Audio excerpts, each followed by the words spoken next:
Vamos falar do segundo episódio de The Rings of Power, The Lord of the Rings of Power, do Prime Video, a série que nos traz a segunda era da Terra-média, que adapta os apêndices de O Senhor dos Anéis para a televisão. E nesse segundo episódio, que chama Adrift, ou A Deriva, nós temos sim uma abertura, né? Não tivemos abertura no primeiro episódio, A Shadow of the Past, mas temos abertura nesse segundo episódio, Adrift, provavelmente porque nós tivemos aquele prólogo enorme da Galadriel. Prólogos de Galadriel, já uma tradição em adaptações de O Senhor dos Anéis. Mas temos aqui uma abertura muito bonita, uma abertura muito bem pensada. Grãos de areia se movem em uma superfície escura, formando primeiramente anéis, 9 anéis. Depois nós temos 2 árvores, e essas 2 árvores que são muito semelhantes, mas não são exatamente iguais, o que nos faz acreditar que essas não são as árvores de Valinor, mas outras 2 árvores muito importantes para o universo de Tolkien. Ali provavelmente nós temos Nimloth, árvore branca de Númenor, e o seu futuro ramo, que será plantado em Gondor, a nossa Gondorian. E aí por aí vai. Provavelmente na internet tem algum lugar em que todos esses símbolos estão registrados, o que cada símbolo desse significa e quais são todos esses símbolos que vão formando. Mas eu não sei quais são todos esses símbolos, então eu peguei aqueles que são mais facilmente identificáveis pra gente falar aqui nesse comecinho. Essa abertura foi criada por Mark Basham e Katrina Crawford. E o que faz essa abertura ser muito mais bacana é eles terem pego o conceito da música da criação de Eru Ilúvatar para criar todo o universo, com a criação de elementos nessa placa escura, quando a areia reage às ondas sonoras da música. E esse efeito físico se chama cimática, que é basicamente como objetos físicos se comportam e reagindo à pulsação de ondas sonoras. Então vamos dissecar Adrift, a deriva. E quem está à deriva senão ela, a nossa elfa Galadriel, está à deriva no Sundering Sea. Ela está à deriva sozinha, sem nada, apenas nadando, e haja resistência nessa elfa. É perceptível que Galadriel busca olhar sempre para cima, olhar para as constelações, talvez para saber para onde ela está indo, mas também para nos lembrar do que o irmão dela, o Finrod, falou sobre a pedra e o barco, né? A pedra afunda porque não tem força de vontade para continuar olhando para cima, enquanto o barco tem essa força de vontade. Então a Galadriel, ela ali precisa ter muita força de vontade, continuar olhando para cima, continuar buscando nas estrelas a força para continuar nadando, como diria a Dory e o Nemo, né? Continue sempre a nadar. Galadriel encontra finalmente pessoas numa jangada, e ela prontamente esconde as orelhas de elfa, porque ela sabe que tem ali uma animosidade, né, uma desconfiança entre humanos e elfos. E falando em orelha, eu quero trazer o meu primeiro ranho, um dos meus maiores ranhos com essa série, que é as orelhas dos elfos.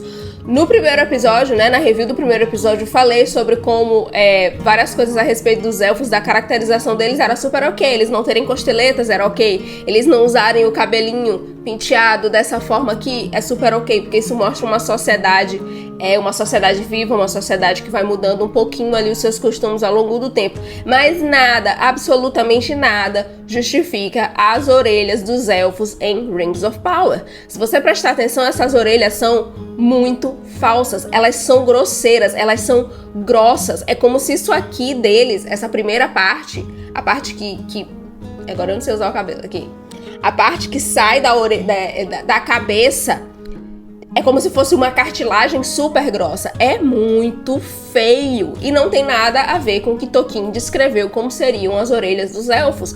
Tolkien descreve as orelhas dos elfos como sendo parecidas com folhas, levemente pontiagudas. Alguns seres no legendário têm essa orelha um pouco mais pontiaguda, denota que eles não são humanos, eles são pessoas, mas eles não são humanos. Nós temos os elfos e nós temos também os hobbits. Os hobbits também têm essa orelha um pouquinho pontiaguda. É falado que as orelhas dos hobbits são menos pontiagudas que as dos elfos, mas também não são exatamente orelhas como as dos homens. Mas as orelhas dos elfos são descritas como folhas, né? Elas têm aquela pontinha. E foi o que a gente viu na trilogia do Peter Jackson. E para uma série que tem se preocupado tanto em usar toda a estética dos filmes do Peter Jackson, em nos lembrar a todo momento de relacionamentos entre os personagens nos filmes do Peter Jackson, é muito estranho que eles tenham feito essas orelhas horrendas. E a Galadriel, claro, encontra certa resistência entre as pessoas da jangada, e essas pessoas estão, de certa forma, muito certas, porque elas não sabem quem é essa mulher que apareceu do nada nadando. Mas assim, é meio que burrice das pessoas nessa cena não perceber que aquilo era uma elfa no primeiro momento, porque quem é que simplesmente vem nadando? Não tinha nenhum outro navio ali perto. Eles tinham acabado de sair de um confronto com uma serpente marinha que tinha destruído o navio deles, então a desconfiança é muito natural. Não perceber de cara que aquilo é um elfo é que eu achei estranho, né? A Galadriel tá só com a orelhinha coberta. Mas, de todo jeito, é muito estranho que aquela mulher apareça simplesmente ali nadando. E aí tem essa resistência, uma moça oferece água pra Galadriel, mas o cara puxa a água dela, diz que não é pra oferecer e tal, e eles ficam nesse embate. Outro ponto que me deixou confusa quanto a Galadriel é como que ela não viu essa jangada um pouco antes. A gente tem a impressão de que nessa cena inteira, em todo momento em que a Galadriel tá nessa jangada com esse pessoal, ela não enxerga tão longe, de forma tão clara quanto o Elrond enxerga. Eu não sei se é por causa da neblina, não sei se neblina afetaria dessa forma a visão de um elfo, mas a Galadriel tá com uma visão curta, igual uma pessoa com miopia nessa cena. A jangada claramente que é atacada pela serpente que tinha atacado o barco daquelas pessoas, o barco, o navio, alguma coisa do transporte em que aquelas pessoas estavam. As pessoas não querem a Galadriel na jangada, elas acham que foi a Galadriel que atraiu a serpente até ali, então elas jogam a Galadriel no mar e ela simplesmente sai nadando e beleza, vida que segue. Depois de um tempo, a serpente some, todo mundo sumiu da jangada e lá vem ele sozinho, o nosso galã dessa série, Halbrand, um moço muito parecido com Aragorn, porque só Deus sabe, mas que vai se apresentar para Galadriel como Halbrand. Ele estende a mão, coloca lá na jangada e por ali eles ficam conversando um pouco. E ali eles ficam conversando até que vem uma tempestade. Essa tempestade faz a Galadriel ser jogada para fora da jangada, presa ao mastro da embarcação, e a Galadriel afunda, e aí nós temos aquele suspense besta. O Halbrand vai salvar a Galadriel, o Halbrand não vai salvar a Galadriel.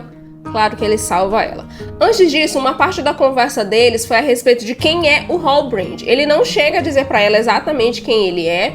Ela só disse que o nome dela é Galadriel. Ela não disse qual era o assunto que ela estava tratando ali no meio do mar, o que aconteceu com ela, que ela ficou à deriva dessa forma. Ele só disse que ele é das Terras do Sul e que ele foi expulso de casa por orcs. E o Halbrand leva no pescoço uma bolsinha, né, de pendurada, também com um chaveirinho que tem um certo emblema. Aparentemente é um emblema que indica as Terras do Sul. E essa foi basicamente a participação da Galadriel nesse episódio, ficar nessa jangada o tempo todo com o Halbrand e descobrir que ele é um rapaz das Terras do Sul e um rapaz que não tem medo de sacrificar as pessoas que eram, por um acaso, suas companheiras de alguma forma para que ele sobreviva. E eu vou te dizer uma coisa, o Halbrand estava certo nesse momento, ele tinha que sobreviver e era isso que importava. No acampamento Horford, a Nori se aproxima da cratera com o homem seminu e o fogo da cratera não queima, assim como o fogo não gera calor na fortaleza de Sauron, lá no norte. Temos sempre que lembrar desta ligação. Pop, a Harfoot um pouco mais sensata, ela não está tão entusiasmada com a ideia de ajudar um homem gigante como ela chama. As duas raciocinam ainda que este homem não é humano, porque se ele fosse humano, ele teria simplesmente virado um mingau com essa queda. Aliás, ele nem teria virado mingau com essa queda. Se a gente for pensar bem, ele já teria chegado completamente chamuscado, porque aquele cometa onde ele veio, que não era um cometa, era ele, estava gerando um calor absurdo, ou um fogo absurdo, mas sabe isso que não gera calor, estava gerando um fogo absurdo. Toda essa noção de uma pessoa chegar como um meteoro e não dentro de um meteoro que gera fogo, mas esse fogo não gera calor, é muito absurdo, é muito difícil da gente compreender. E é um negócio que a gente vai apenas aceitar. No dia seguinte, a Nori e a Pop encontram o estranho entalhando umas runas num tronco de árvore caído no chão. Nessas runas nós podemos ter ali constelações, nós podemos ter primeira letra do nome de pessoas, como o Gandalf colocou a primeira letra do nome dele, né? A runa que simboliza o G na porta do Bilbo para sinalizar para os anões que era ali que estava o ladrãozinho. Mas também podem não ser absolutamente nada, elas podem ser runas ali, realmente runas de um dos alfabetos que Tolkien criou, mas que não querem dizer muita coisa, elas estão ali apenas para nós termos essa conversa, né? Ou para eu ter este monólogo, tentando entender o que são aquelas runas. O meu palpite é que elas, sim, não significam muita coisa, mas que entre aqueles entalhes ali que ele fez estão constelações. Por quê? A gente vai ver mais adiante que à noite ele faz uma constelação no céu, o estranho pega os vagalumes que estavam dentro das lanternas da Nori e da Pop e faz uma constelação no céu. Aquela constelação, ela é estranha àquela região, ela não é daquela região, e eu vou adiantar para vocês, aquela constelação provavelmente não é do lado de cá das montanhas, não é do oeste, aquela constelação é das terras do leste. Então a gente tem ali uma pista de quem é esse estranho. A Nori tá toda animada em ajudar esse cara, a Pop já não tá tão animada assim, porque ela sabe que estranhos são sempre mal recebidos no acampamento dos Harfoot, que os Harfoot têm medo do mundo dos homens, que eles se escondem, né? Que eles ficam vagando, mas ficam vagando de forma meio que escondida, né? Ela sabe que tudo que é estranho, tudo que é diferente é visto como um mau agouro para alguma coisa que acontecer, e esta coisa já aconteceu, que foi o pai da Nori torcer o tornozelo ali quando ele tá arrumando a tenda para começar a migração. Uma outra coisa que a gente percebe de cara, claro, com o estranho é que ele não consegue se comunicar verbalmente com a Nori e com a Pop, ele não sabe a língua que aquelas pessoas falam e ele não tem controle sobre os próprios poderes. Logo assim que elas encontram ele fala umas coisas e dá uma rajada de vento nela, que parece, se eu não me engano, mais tarde a gente vai entender que essa rajada de vento não era na verdade ameaçadora, era uma outra coisa, é só ele não tendo muito controle sobre os seus poderes, não entendendo muito bem quem ele é e o que está acontecendo ao seu redor. Vamos para as Terras do Sul com Bronwyn e Arondir, que descem a ribanceira e chegam até aquele vale onde está a vila completamente atacada por orcs, tudo destruído. Mas o mais estranho não é que não tem ninguém vivo, é que não há corpos, não há um corpo sequer entre os escombros em toda aquela destruição. Agora, uma coisa que tem muito são túneis. O Arondir e a Bronwyn descobrem uma rede de túneis enormes, túneis esses que estão sendo cavados em direção à vila que a Bronwyn mora com o filho, e aquela vila que o Arondir estava tomando de conta, que a gente viu no primeiro episódio. E aí o Arondir resolve que ele vai investigar essa rede de túneis, que ele vai entrar ali para saber o que está acontecendo, não sem antes quase se beijar com a Bronwyn. O amor é lindo, mas o amor deles também é muito difícil, então eles não se beijam. E a Bronwyn volta pra vila pra alertar todo mundo sobre o que tá acontecendo. A Bronwyn entra naquele bar, entra naquela taberna, naquele pub, para contar para as pessoas da vila o que está acontecendo, do perigo iminente, que daqui a pouco eles vão ter o mesmo destino que as pessoas da vila vizinha tiveram, que o melhor é chamar os elfos de volta para tomar de conta da situação, mas ninguém quer saber de chamar elfo de volta. Eu não os culpo, eles acabaram de se livrar dos seus sentinelas, de certa forma de seus opressores, e eles simplesmente querem viver a vida livre. O problema é que eles não têm realmente noção do perigo que está para acontecer, porque o que a Bronwyn está dizendo, ela na verdade não tem prova nenhuma, é só as palavras de uma mulher que tem um romance com um elfo, que todo mundo sabe que ela tem um romance ali com o Arondir, ainda que não consumado. Então, para as pessoas dessa vida, isso é apenas a Bronwyn querendo muito que o Arondir volte a circular livremente por essas paisagens. Bronwyn então segue para casa e lá ela encontra um buraco no chão e o filho escondido num pequeno armarinho dentro da parede. E ele fala: pelo amor de Deus, sai daqui e vai buscar ajuda. Ela sai e busca ajuda? Não! Ela se esconde num outro armário porque percebe que o negócio tá ficando muito pior, que ali não são ratos e que insurge um orc. E essa cena lembra não, né? Ela foi feita pra isso. É uma cena de filme de terror clássico. Nós temos um monstro do lado de fora e nós temos a protagonista, nós temos a mocinha, ou seja lá quem for, dentro de um armário. E a gente tem aquele ângulo que dá pra ver a pessoa, dá pra ver a porta e você vê a sombra do monstro passando pelo lado de fora e a pessoa não pode nem respirar direito pra que o monstro não ouça a respiração e saiba que a pessoa tá ali dentro. Mas claro que o orc acaba sabendo que a Bronwyn tá ali dentro, então ela e o filho, o Theo, lutam com esse orc. Depois de muita confusão ali dentro da casa da Bronwyn, conseguem vencer e ela corta a cabeça do orc e leva para a taberna e fala: e agora? Agora vocês acreditam em mim? Sairemos todos ao amanhecer e vamos todos para a torre de vigília dos elfos. Enquanto toda essa confusão na vila tá acontecendo, o Arondir está dentro dos túneis. E aqui novamente nós temos umas cenas de terror com o Arondir andando por dentro desses túneis, andando não, né? Se arrastando por dentro dessa rede de túneis. Ele percebe que é uma rede de túneis enorme, talvez muito maior do que ele tenha achado que fosse num primeiro momento, e ele vai andando, ele percebe que está sendo seguido dentro desses túneis. Em determinado momento dá pra ver assim garras ou mãos que se arrastaram numa parede, como que se alguém estivesse tentando se prender a alguma coisa para se livrar de um captor. O Arondir para em determinado momento contra uma parede e a gente vê mãos agarrando ele por trás e o Arondir é capturado. Nós não sabemos para onde, mas nós sabemos que esse foi o destino de todas as pessoas daquela vila, por isso que não há ninguém ali, por isso que também não há nenhum corpo. Todo mundo foi capturado, provavelmente vivo. Uma coisa que a gente não sabe e não fica claro é se as pessoas da jangada são dessa mesma vila, da jangada que a Galadriel encontra, ou se elas são de outra vila, porque a única coisa que o Halbrand diz é que eles são do sul, né?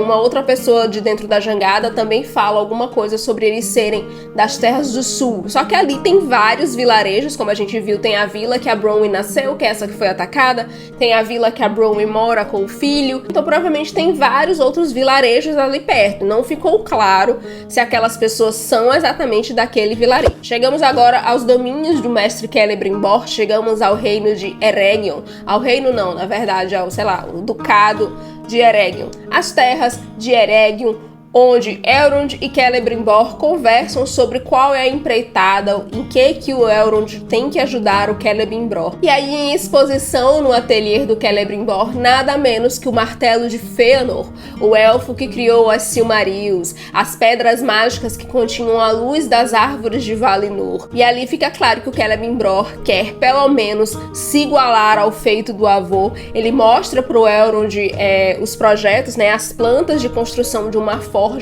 enorme que, segundo Celebrimbor, vai ser capaz de fornecer um calor jamais visto na Terra-média para ele poder construir coisas incríveis como seu avô construiu. Ele não fala assim, eu quero construir coisas incríveis como meu avô famoso Fëanor, dono daquele martelo maravilhoso que fica ali em exposição, fez, mas é isso que o Celebrimbor quer. Ele quer se aproximar do legado do avô. E aí o Elrond fala, tem pouco tempo para construir essa tua forja gigante, hein, meu colega? Porque afinal de contas, além da forja gigante, ele quer construir uma torre enorme que vai servir para alocar essa forja gigante. E ele quer construir isso em muito pouco tempo. Então, como nós temos muito pouco tempo para uma construção dessa magnitude, o Elrond fala, já pensou em contratar pessoas de fora aqui da galera élfica? Vamos contratar gente de uma outra guilda, que tal? E aí a gente chega aos portões de Moria, a um dos portões de Khazad-dûm, de alguns dos maiores construtores da Terra-média, os anões. Saímos de Eregion para Moria, num piscar de olhos. Temos Celebrimbor e temos Elrond chegando ali no portão, e o Elrond fala algo como, nossa, sou muito amigo do príncipe daqui, eles vão me receber com um rimbombar de trombetas, vai ser uma coisa assim incrível, você vai ver como eu sou amado aqui no reino dos anões. E aí ele bate a porta e o anão diz não. E aí ele fala, sou eu, Elrond, quero falar com Duri. E o anão fala não. É um momento de decepção maravilhoso, e o Celebrimbor chega a questionar se essa amizade e esse conhecimento do Elrond sobre esses anões realmente existe. O Elrond fala assim, Celebrimbor, querido, você é mestre na sua arte, deixa eu ser mestre na minha, deixa eu te provar como eu sou mestre na diplomacia. E aí ele bate novamente a porta e invoca o rito sagrado da competição de força e resistência, que é quebrar pedras com martelo à exaustão, e o último a resistir é o vencedor. Finalmente o Elrond consegue entrar em Khazad-dûm e ele é escoltado por guardas, e nessa escolta, enquanto eles estão andando por Khazad-dûm, a gente vê um reino de Moria completamente diferente daquilo que a gente viu em O Senhor dos Anéis, um reino vivo, pujante, né, no pico da sua existência, com os anões trabalhando e também vivendo ali toda a magnitude daquelas minas. a gente tem plantação, a gente tem fazendas enormes em que eles plantam a comida utilizando espelhos para refletir a luz do sol e assim conseguir produzir a própria comida. Então é muito bonito ver o reino de Moria pujante dessa forma, dá até um calor no coração, assim, principalmente porque a gente sabe o que vai acontecer com todo mundo, a gente sabe,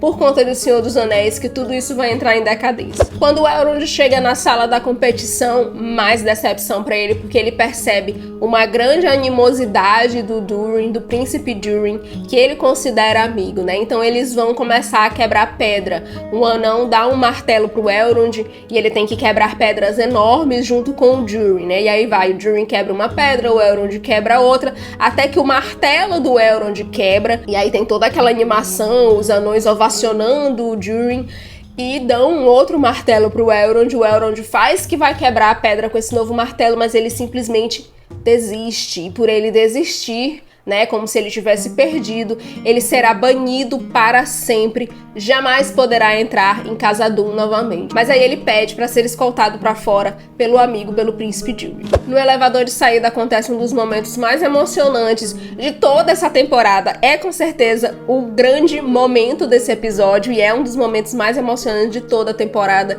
que é a conversa entre um Durin extremamente magoado e um Elrond sem saber como que ele magoou o amigo dessa forma. O Durin fala: se passaram 20 anos, faz 20 anos que eu não te vejo. E o Elrond fala: nossa, já foram 20 anos?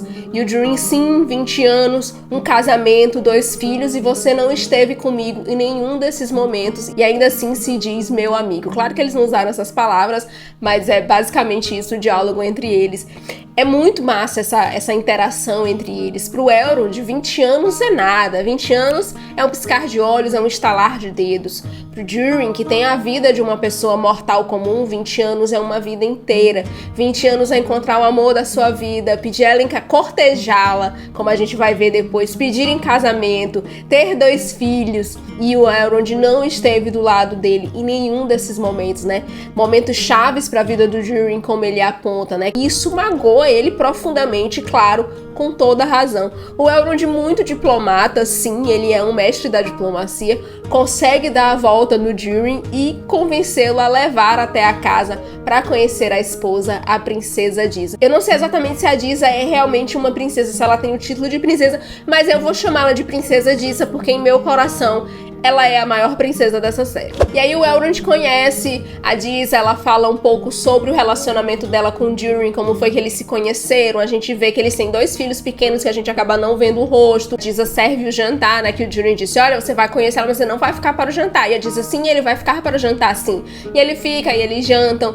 A Disa conta como foi que o Durin a cortejou, como foi que eles se conheceram. E uma das coisas mais interessantes é que o Durin cuidou da muda de árvore, da muda da grande árvore de Lindon, que o Elrond deu pra ele, cuidou e fez crescer e tá lá uma árvore frondosa e aparentemente não acometida da mesma praga que a árvore de Lindon está acometida, ou pelo menos não ainda.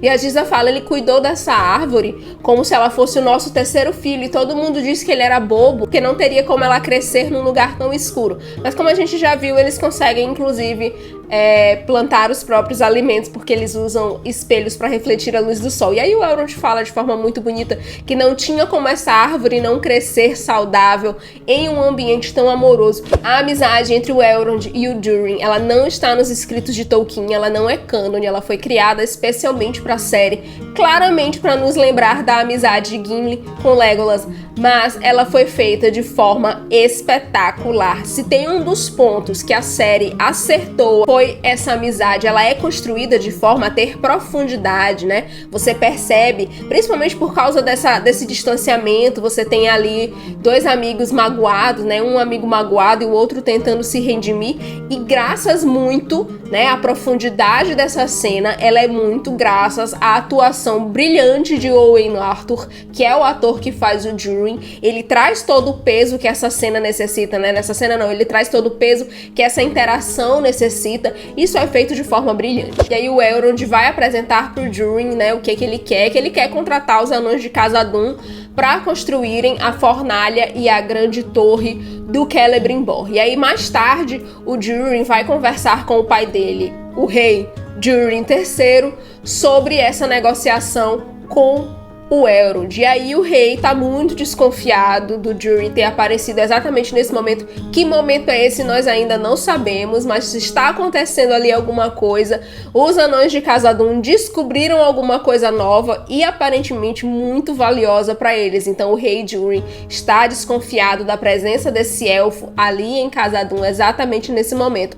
Ao que o príncipe Durin responde, né, que ele confia no Elrond porque eles são amigos. E o rei rebate: não pode haver confiança entre o martelo e a pedra, sinalizando claramente uma relação de conflito entre essas duas raças, entre os elfos e entre os anões. E sim, durante toda a história da Terra-média, esses dois povos entraram em conflitos algumas vezes. Nosso episódio termina com Tio segurando a lâmina quebrada um pouco antes de sair de casa com a mãe em direção à Torre dos Elfos, e a lâmina meio que suga o sangue das feridas do garoto e começa a crescer novamente, e tem aquele tridente desenhado nela aceso, né? Então essa arma extremamente perigosa, extremamente sinistra, além de tudo, é bebedeira de sangue. E no mar, Galadriel e Halbrand são encontrados por um navio, né? E a gente tem a sombra de uma pessoa. Que navio é esse? Quem são essas pessoas? E para onde a nossa dupla dinâmica seguirá? Nós só saberemos no próximo episódio. O grande destaque desse episódio é, sem dúvida, Khazad-dûm e os seus anões mineiros. As atuações de Owen Ortur e Sophia Monvet como o príncipe Durin e a princesa Disa roubaram os corações de todos. Como foi maravilhoso, como é bacana ver essa família amorosa, completamente não problemática, apenas vivendo, sendo felizes e adoráveis. Sobre a chegada de Elrond e Celebrimbor até o portão de Khazad-dûm, eu tenho considerações a fazer.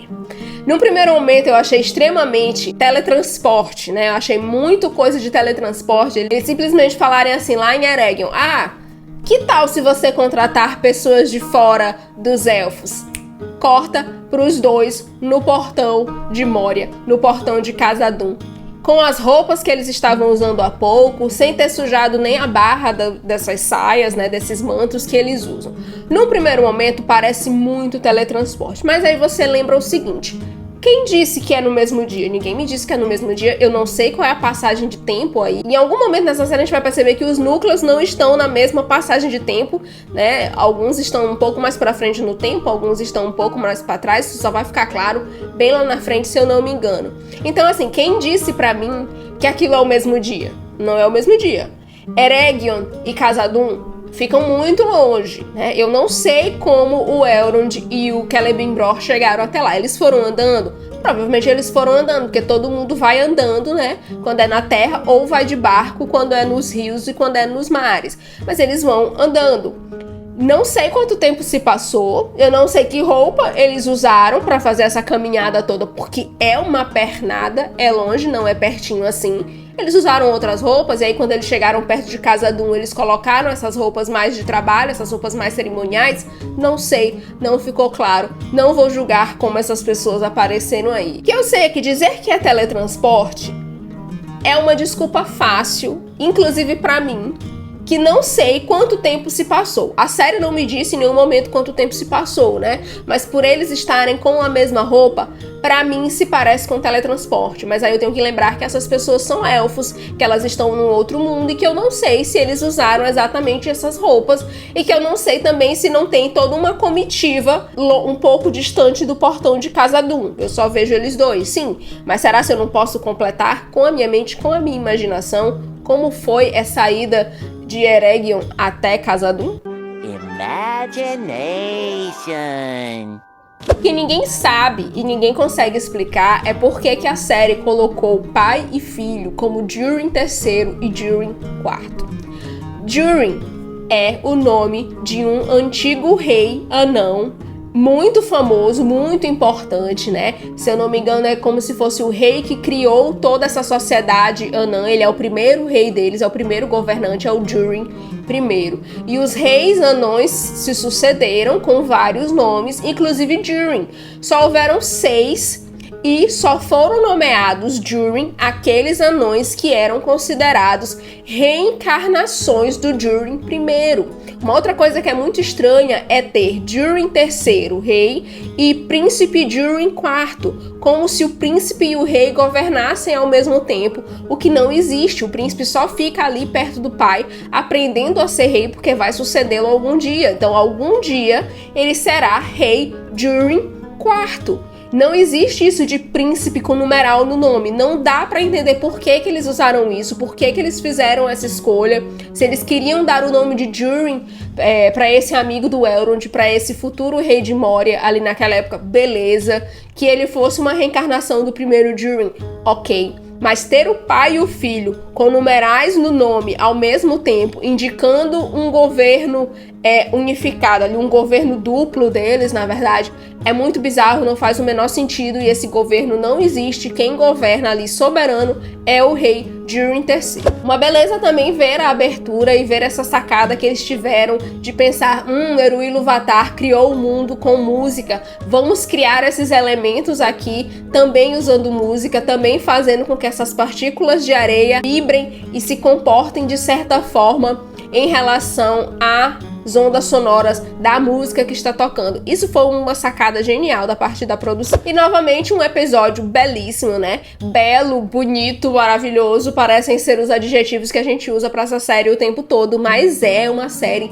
muito bonita. Visualmente, Rings of Power dá um banho em todo mundo, dá um banho em qualquer série de fantasy que já tenha existido. Escorrega muito no roteiro e nas atuações, mas visualmente não tem páreo. É a coisa mais linda que já fizeram, é uma série assim maravilhosa e realmente lembra muito em vários momentos os filmes do Peter Jackson, que também tem paisagens maravilhosas pra gente ficar apreciando. Sobre o estranho, a gente tem que considerar sim que ele está desorientado, e por estar desorientado e sem o controle de seus poderes, ele é sim uma ameaça aos Harfoot, mas não uma ameaça porque ele quer, porque ele seja uma pessoa má, uma ameaça porque é uma pessoa descontrolada. Só que ele não tem como ser um ajudante das trevas, porque se a gente pensa que todos aqueles túneis nas Terras do Sul estão sendo construídos por orcs, né? Então são orcs organizados, aquilo ali é um batalhão organizado que precisa de um general para mandar neles.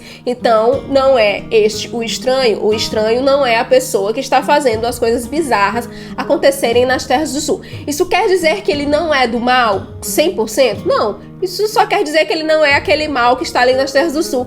Mas somando uma coisa com a outra, a gente consegue aqui desenhar que não, ele não é uma criatura do mal. O fato do fogo dele não gerar calor, assim como o fogo na fortaleza do Sauron, né? Não é nem o fogo dele, é o fogo que os elfos estavam levando. O fato de nenhum fogo gerar calor naquela fortaleza do Sauron, eu vou colocar na conta do imaginação, magia, é tudo isso que nós temos. Isso aqui é fogo mágico não gera calor.